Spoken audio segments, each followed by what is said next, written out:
Hey, how you doing? Another look at the news. It's been a while since we've done this, but lots of things going on, so let's get at it. Of course, oil prices are skyrocketing, nearly $100 a barrel in recent days. Could push gas prices up towards $4 a gallon. However, a goober pile out in Mayberry said, don't worry about it. Yeah, you're going to have to pay a little bit more. But the good news is the jughead type beanies, you can find them at any farmer's market still in the country. $2. That hasn't changed for years. Anderson Cooper returned from Egypt last week, a couple weeks ago. He ran into some trouble with the protesters there, went underground, in fact, then came back to the U.S. and made the talk show circuit. He was on Letterman.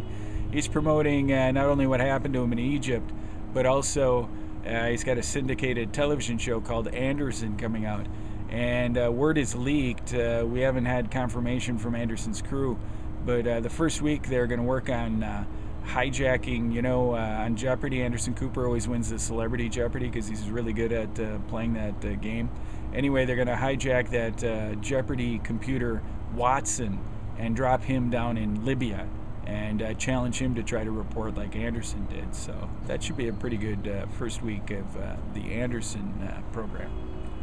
Today's show ran into some trouble. Some guy who claimed he was God's gift to music, he jumped a barricade a couple days ago, almost made it towards Matt and Meredith and the whole crew there. They managed to stop him, so no real damage. But they asked him, what do you think you're doing jumping over the barricade? He said, well, part of my ritual as being God's gift to music is to rub the top of the head of Al Roker. So we don't know if Al Roker knew of this or what was going to happen or not, but something to look forward to in the days ahead. Senate Majority Leader Harry Reid, he is talking about the need to ban prostitution in Nevada. And interesting thing about this, though, the senator is taking the same tack he did about 4 or 5 years ago with when he called for immediate troop pullout in Iraq. Funny thing about that, though, was Congress passed a non-binding referendum resolution about the troop pullout, and now it seems Harry Reid is calling for a non-binding resolution be passed by Nevada lawmakers. So we'll see how that goes. Also, the drama saga of Keith Olbermann continues. He is no longer with MSNBC. He works for Al Gore with Current TV, and he's got a program on prime time. The network is not on too many cable outlets or subscribers. Not too many people can see it. Anyway, Al Gore told Keith, you only do a 1-hour show, so why don't you spend the rest of your workday counting up the ballots from the 2000 presidential election and see if anything changes there, and then get back to me.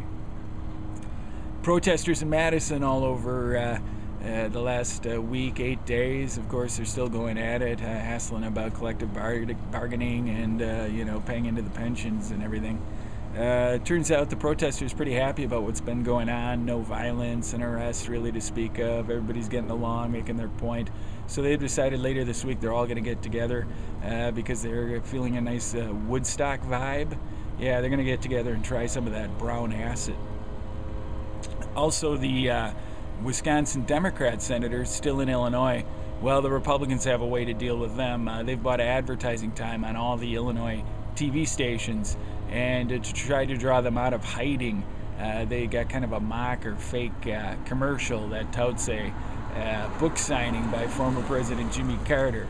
So they think that might do the trick. Also, closing things out here, Illinois has a new mayor.